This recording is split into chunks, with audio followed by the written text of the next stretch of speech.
Bom dia, primeiro ano! Hoje nós vamos iniciar o estudo do Teatro Vicentino, tá? Então, eu quero que vocês acompanhem lá na apostila de vocês, que vocês vão grifando todas as partes importantes e depois vai ter uma atividade para vocês fazerem no finalzinho, tá bom? Então, vamos lá. Este é o Gil Vicente. Então, gente, o Gil Vicente, ele foi muito importante para a parte do humanismo em Portugal. Por quê? Porque ele trabalhou com alguns elementos relacionados ao teatro, como os autos e as farsas. E ele ficou muito conhecido porque ele acabou dando uma nova visão, uma nova ideia em relação à parte do teatro, tá? As obras de dramaturgia. Então, nós vamos conhecer um pouquinho como que funcionaram essas obras, tá? Então, gente, observem ali em cima. Nós temos, ó, teatro. O que ele tinha? Ele envolvia a escrita das peças e a representação para o público. Então, era muito importante nós pensarmos nessa escrita de que forma? Da forma que o Gil Vicente colocava. Ele queria que as pessoas que vissem as suas peças, que assistissem às suas peças teatrais, que elas criassem em si um conceito de crítica às suas atitudes, né? Então foi muito importante por causa disso. Então, gente, no início, bem no comecinho lá, tá? Como que eram feitas essas obras? Elas eram feitas para os membros da nobreza, ou seja, só quem participava da nobreza é que tinha acesso às produções do Gil Vicente. E por causa disso, a relação que tinha com o público e com as pessoas que assistiam, no caso, era uma relação direta. Além de ser essa relação com as pessoas, era uma relação de cultura, com a cultura e com a sociedade. Tá? Então, isso é bem importante para a gente poder compreender essas produções do Gil Vicente. Quais eram as características das produções do teatro de Gil Vicente? Os versos, eles eram compostos de 7 sílabas poéticas. Tá? Então, quando eles faziam a escansão da parte da fala dos personagens, dos cantos, das poesias que eles apresentavam, eles tinham 7 sílabas poéticas. Por que essa medida, gente? Por que eles não fizeram, por exemplo, uma lá com 8? Por quê? Porque a métrica de 7 era típica da poesia popular. Então, a poesia popular utilizava as 7 sílabas poéticas pela facilidade em decorar, já que os atores que participavam, eles eram pessoas comuns, né? Então, eles precisavam ter uma linguagem simples para que pudesse ser decorado facilmente. Então, gente, os personagens que apareciam, né, no teatro do Gil Vicente, eles representavam grupos sociais bem definidos. E esses grupos sociais, eles eram facilmente reconhecidos pelo público, né? Isso por quê? Porque o Gil Vicente, ele trabalhou com os personagens tipo. O que são esses personagens tipo? São personagens que representam uma classe. Eu já falei bastante deles para vocês quando nós trabalhamos com as estruturas do texto, né? Do texto em prosa, do texto em verso. Então, na verdade, mais em prosa, né? Porque ele entra a parte da narrativa, né? Então, gente, quando nós temos um texto em prosa, geralmente os personagens vão ser o protagonista, o antagonista, né? E nesse caso, nós temos o personagem tipo, que representa uma classe social. Inclusive, daqui a pouquinho vocês vão ver na obra O Alto da Barca do Inferno, que aparece um personagem tipo, que é o sapateiro, né? E é bem interessante a história. Vamos deixar lá pra frente. E esses personagens tipo, gente, eles são uma crítica à sociedade, tá? Então, por exemplo, qual é a crítica que vai estar lá na obra? Por exemplo, o sapateiro. O sapateiro era um comerciante, mas ele era um comerciante que acabava roubando as pessoas, né? Então, quem assistia conseguia facilmente perceber quem era esse personagem tipo. Essa é a função, né, que o Gil Vicente utilizava, mais para esse lado da crítica social. Por exemplo, nossa, ó, aquele sapateiro, ele rouba das pessoas que vão comprar, né? Então, será que eu também sou assim? Ah, então tem que tentar mudar minha atitude. Então, seria uma forma de você rever suas atitudes, por isso a crítica, tá? Aí, gente, como que era a linguagem? Era a linguagem da parte do teatro do Gil Vicente. Era carregado de ironias, tá? Por quê?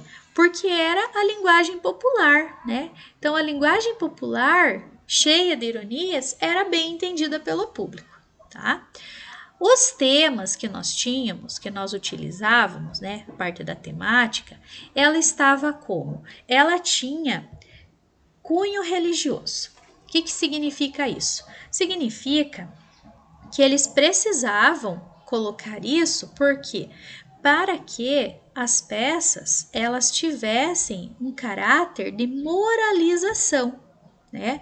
Ou seja, você tem que entender que o que você está fazendo é uma coisa errada, que depois você vai pagar pelos seus atos quando você morrer, né? Então, ó, outra coisa também, pessoal, que eles usam ali para moralização, o mau uso da fé e da ética. Então, quem usa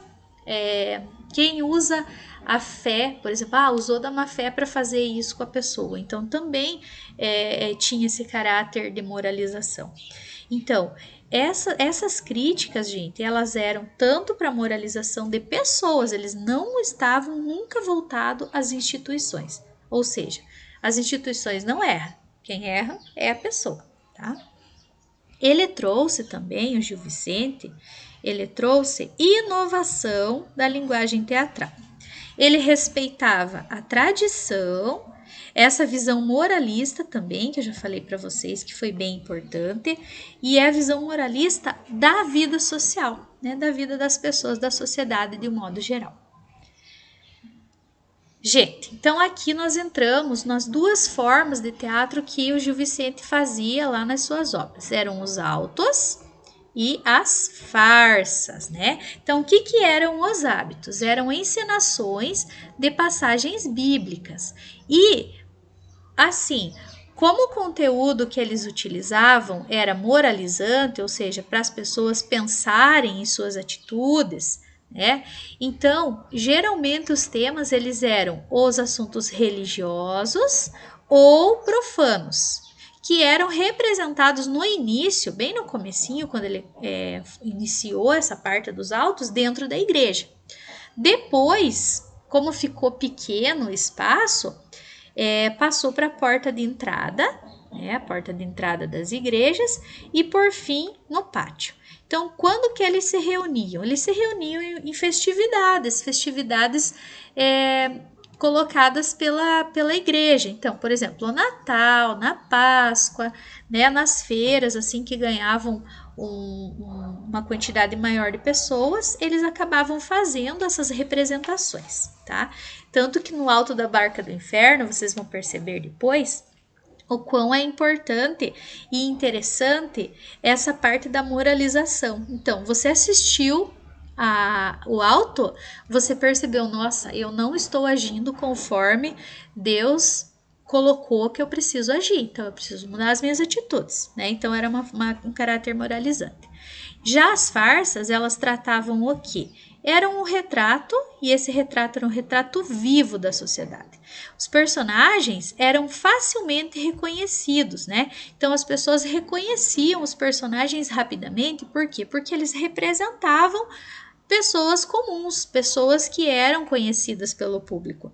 E as cenas apresentavam geralmente situações cômicas cotidianas. Então acontecia bastante nas farsas esse elemento também, certo?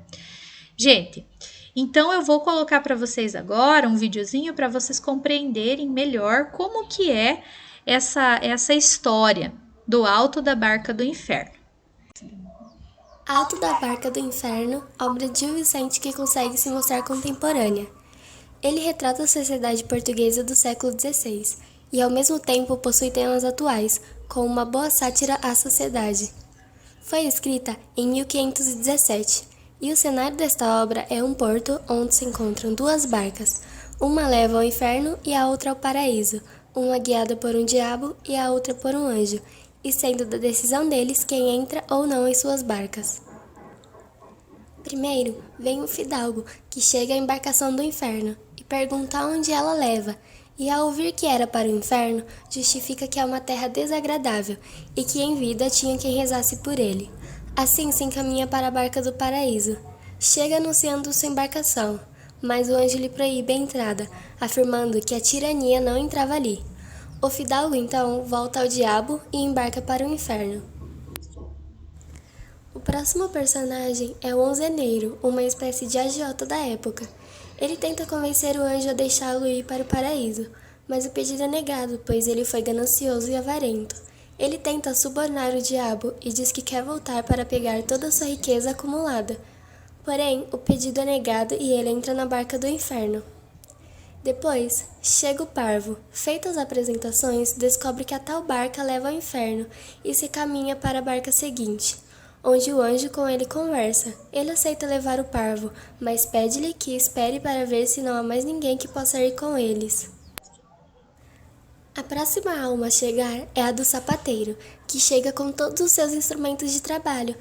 Ele se julga trabalhador e inocente, por isso pede ao anjo para deixá-lo ir ao paraíso. O pedido, porém, é negado, já que ele roubou e enganou seus clientes. Ele então entra na barca do diabo. Veio Brise da Vaz, uma alcoviteira, que o diabo quis embarcar, porém ela se dirigiu à barca celestial. O anjo perguntou quem era ela, e ela lhe afirmou que merecia o paraíso, pois muitas vidas tinha salvado.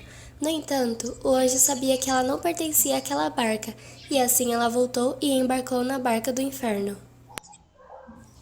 Chegou um judeu, dizendo ir na barca do paraíso.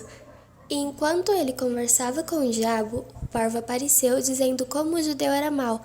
Assim, ele também embarcou para o inferno. Logo após, chegam os representantes da lei, um corregedor e um procurador, que aparecem com seus livros e processos nas mãos e tentam argumentar sua entrada no céu. Porém, são impedidos e acusados por manipular a justiça para o bem próprio. Eles seguem para a barca do inferno, onde parecem já conhecer a alcoviteira.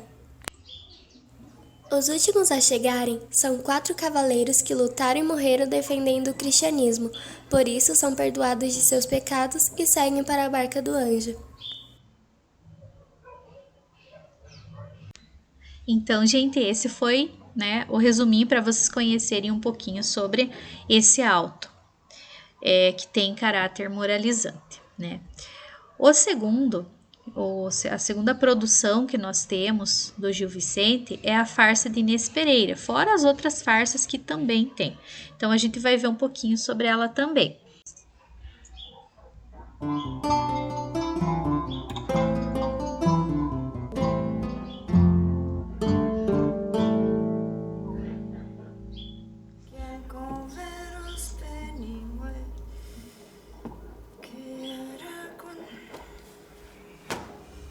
Renego deste lavrário do primeiro que o usou.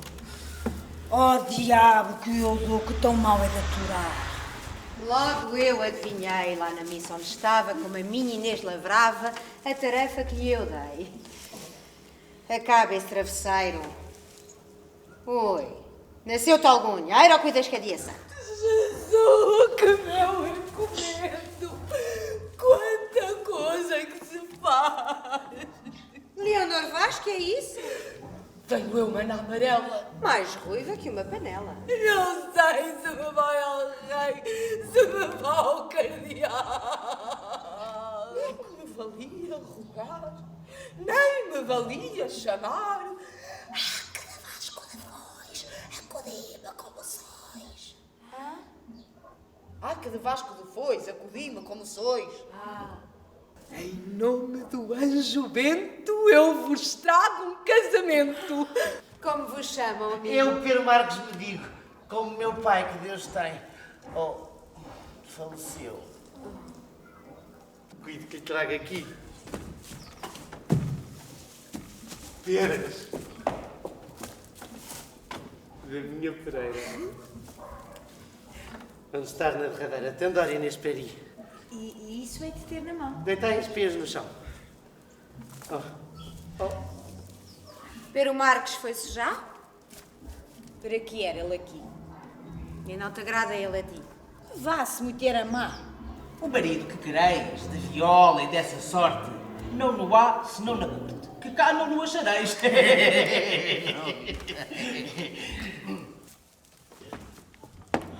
Antes que mais, diga agora, Deus vos salve, fresca rosa, e vos dê por minha esposa, por mulher e por senhora. Como fala! Mas ela, como se cala, tem atento o ouvido. Este há de ser seu marido, segundo a coisa sabala. Eu, aqui, diante de Deus, Inês Pereira, recebo a vós para as da mata, sem demanda, como a Santa Igreja manda. Só lá vai gritos dava, só lá vai gritos dava, só lá vai gritos dava.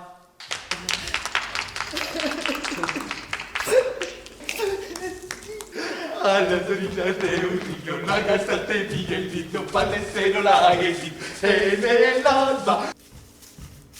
Esta carta vem da lei. Creio que é de meu senhor. Mostrai cá, meu guarda-mor. Veremos o que aí vem. Sabei que indo vosso marido fugindo da batalha para a vila à meia légua de Arzila, o matou um mor pastor. Oh, meu amigo, meu senhor. Como estais, Inês Pereira? Muito triste, Leonor Vaz. Que fareis ao que Deus faz. Casei por minha canseira. Dai isso por esquecido e buscai outra guarida. Ficai-vos embora. A las orillas de un río, la garza nido, balanceiro lá herido, en el alma. Bem sabedes, vós, marido, quanto vos quer. Sempre fostes percebido para servo. Agora vos tomou o demo com duas louças. Pois assim se fazem as coisas. Pois assim se fazem as coisas. Pois assim se fazem as coisas.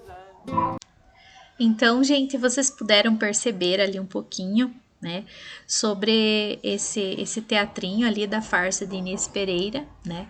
A linguagem utilizada, claro, foi feita em português de Portugal, por isso que tá um pouquinho diferente, né? Mas o que eu queria chamar a atenção de vocês é com relação àquela forma como a organização da fala, que são 7 sílabas poéticas, né? Então, isso foi bem interessante. Eu acho que deu para vocês perceberem um pouquinho essa importância que tem das obras de Gil Vicente para a produção do teatro, né? Não só do teatro, mas o que vem pela frente aí, o que a gente vai começar a trabalhar. Gente, o que eu quero que vocês façam da atividade? Vocês vão escrever, vão escolher um dos dois, ou a farsa de Inês Pereira, ou o Alto da Barca do Inferno, e vão escrever um resuminho do que vocês entenderam em relação a essas duas obras. Assim como vocês podem, por exemplo, se vocês escolherem um alto, escrevam lá por que é um alto, quais são as características que vocês observaram. Se for a farsa, escrevam lá por que é uma farsa e por que vocês escolheram essa atividade, ok? Então, gente, muito obrigada pela atenção de vocês. Na próxima aula nós nos encontramos pelo Google Meet para resolvermos alguns exercícios, ok? Então, boa aula para vocês e até a próxima!